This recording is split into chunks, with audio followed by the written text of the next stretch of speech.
Vamos a conversar en esta ocasión con el doctor Javier Oliva.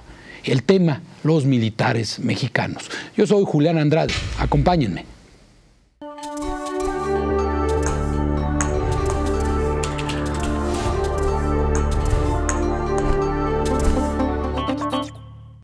Javier, escribiste un libro que se me hace particularmente importante porque tiene que ver con un poco la visión de la Secretaría de la Defensa, de los militares de estos años en que enfrentaron al crimen organizado y que creo yo es una etapa de la historia de nuestras Fuerzas Armadas bastante singular. ¿Por qué no nos cuentas? Bueno, sí, fue una oportunidad muy importante para mí como estudioso de estos temas, como profesor de tiempo completo en la Facultad de Ciencias Políticas y Sociales de la UNAM y finalmente como civil, el poder colaborar de manera directa en la realización de esta investigación y publicación de este libro que pues contó evidentemente con la participación de varios militares. Este texto que se llama La Secretaría de la Defensa Nacional en el esfuerzo de México en la lucha contra el crimen organizado, es un trabajo inédito en el sentido de que se trata de una valoración crítica respecto de los 6 años en los cuales el ejército mexicano en particular, sin dejar de lado a la Fuerza Aérea Mexicana ni a la Armada de México, pero por las características geográficas de nuestro país, pues ha llevado la carga fundamental esta Fuerza Armada, el Ejército Mexicano. Entonces, cuando me refiero a una reflexión crítica, es importante señalar que se incluyen elementos de análisis y de valoración en la perspectiva de qué puede pasar si seguimos por la misma ruta y en todo caso qué es lo que tiene que ajustarse, ¿no? ¿Qué puede pasar si seguimos por la misma ruta? Lo primero, evidentemente, un proceso de desencanto acelerado de la sociedad respecto de las expectativas que había planteado el candidato en ese momento del PRI y hoy presidente de la República, al no poder responder con atingencia y oportunidad a sus ofrecimientos de regresar el Estado de Derecho a varias zonas del país, ¿no? Creo que el desencanto sería importante. Que de todas maneras lo tienen todos los gobiernos, ¿no? Sea Barack Obama o sea... Sí, es una curva natural, es ¿no? natural. Pero en el caso de México, por ser un tema de violencia abierta contra la sociedad en algunas partes del país, pues este proceso tendría o podría agudizarse. Lo segundo, que entraríamos a un escenario muy poco deseable de desgaste de las relaciones de las Fuerzas Armadas para con la sociedad, es decir, que se incrementaran, digamos, las quejas no necesariamente, y tú conoces mucho mejor que yo el tema de los derechos humanos, las quejas no necesariamente terminan en recomendaciones, pero el hecho de estarlas presentando... Pero son un termómetro, ¿no? Finalmente, ¿no? Y el otro aspecto muy importante es que entonces las soluciones al tema de la contención y al sometimiento de los criminales a la ley cada vez iría ocupando más la preocupación de las comunidades, y comunidades no estoy hablando de comunidades rurales, sino comunidades tanto en el campo como en las zonas urbanas, para que los ciudadanos hagan justicia por propia mano. Y al final, ¿esto en qué se traduce? En un debilitamiento del Estado de Derecho. Eso sería si no hay un cambio que entiendo y ya está a toda luz de que así no va a ser por las reformas a la estructura de la Ley Orgánica de la Administración Pública Federal y como consecuencia al funcionamiento de la Secretaría de Gobernación. Entonces yo sí veo que hay un ajuste. Hay un planteamiento por lo menos claro de querer dar un viraje grande, ¿no? Sí, porque este libro se comienza a distribuir entre el 28 y el 29 de noviembre, es decir, en la víspera del cambio de gobierno.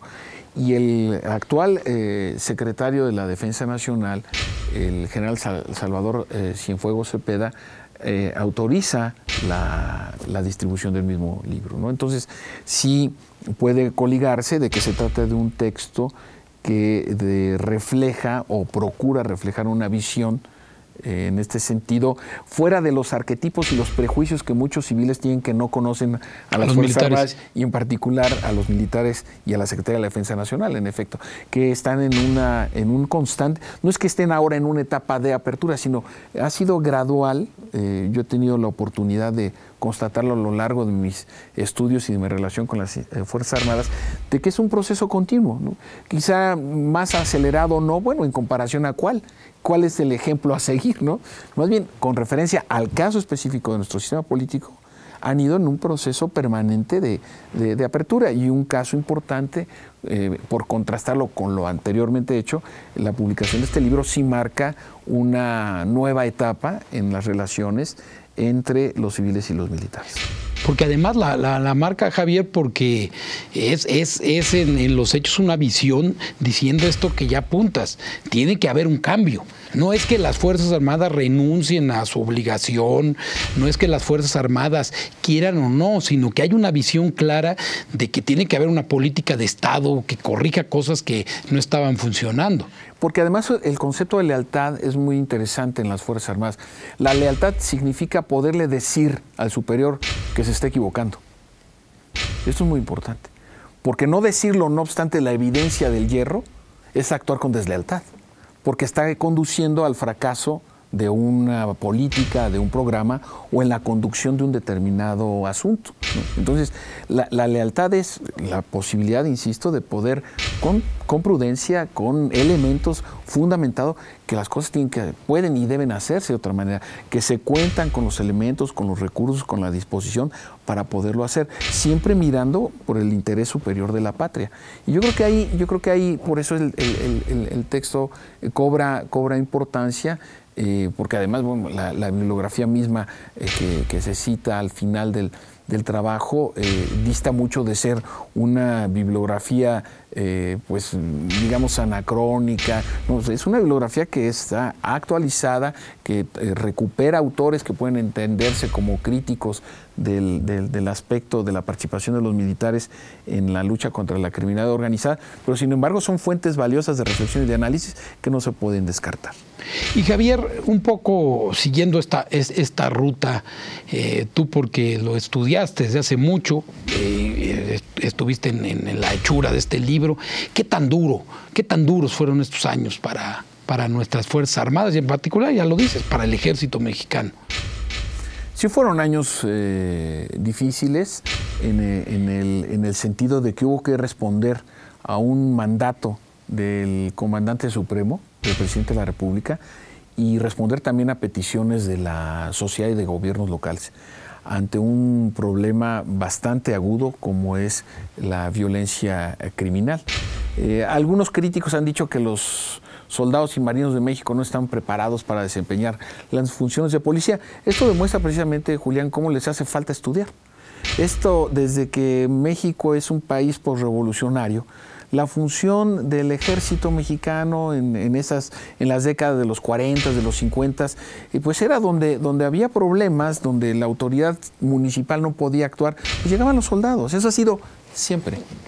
No es nuevo. Y usted es histórico. Es histórico. Entonces, claro, los recién llegados a estos temas, si me preguntas los nombres te los doy por supuesto, vamos a darnos cuenta que lo que tienen es una carencia de estudio del tema del fenómeno militar en nuestro país, pero siempre ha sido así. Y yo añadiría, a ver, tú conoces más el tema, yo añadiría que a veces es también unas ganas de criticar sin información a las instituciones militares. Yo siento también, no sé, dinos cómo claro lo ven desde adentro ellos.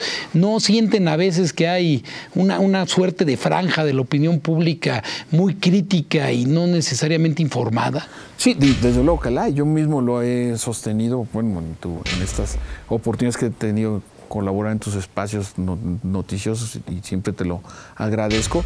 Lo he señalado porque esto, lejos de contribuir a una discusión reflexiva, propositiva, es una discusión que comienza con prejuicios. Y tú sabes, como dice Woody Allen, los prejuicios solamente ayudan a ver lo que queremos ver. Claro. Entonces, en una discusión tan compleja, tan sensible como es la participación de las Fuerzas Armadas a petición de la autoridad civil, esto hay que decirlo, en la lucha contra la criminalidad organizada, pues se torna muy complejo. Y en situaciones, Javier, que es importante no olvidarlo, en que, ya lo apuntabas, en que la autoridad civil y las policías no tenían oportunidad alguna contra los criminales. O en otros casos coludidos o por funcionarios corruptos o por miedo no actuaban contra la criminalidad, entonces dejando a la ciudadanía en estado de indefensión.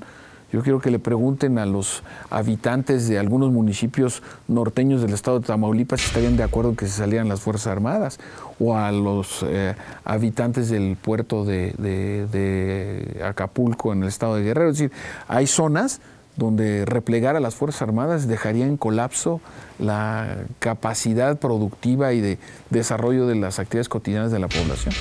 Poco para concluir, Javier, ¿qué podemos esperar en este cambio que tú has dicho bien y señalado bien, histórico, gradual, intenso de nuestras Fuerzas Armadas? ¿Hacia qué ejército vamos? Bueno, yo creo que vamos hacia un ejército que ha sumado mucha experiencia, que ha sumado mucha capacidad para poderse vincular a la sociedad. Antes usualmente los soldados y los marinos estaban por allá replegados en las zonas rurales, lejos, ¿no? Ahora interactúan con la sociedad en ámbitos rurales, en ámbitos desde luego urbanos, en participación en medios de comunicación, en foros académicos. Entonces, creo que esto ha ayudado a un intercambio más directo, más dinámico, ¿no? Y por la otra parte también veo que la autoridad civil debe, me imagino que así va a ser, considerar en su proceso de decisiones la opinión de los militares. Si se va a construir una carretera, por ejemplo, si se va a desarrollar una determinada política de carácter social, como puede ser la reforma educativa, qué tipo de valores deben de reconsiderarse para fomentar el funcionamiento del sistema social. Yo creo que también la autoridad civil está, si me permites la expresión, descubriendo la importancia que tiene en términos de los valores cívicos las prácticas de los valores militares. Javier, muchas gracias por esta conversación. Gracias, Julián, a ti por la oportunidad.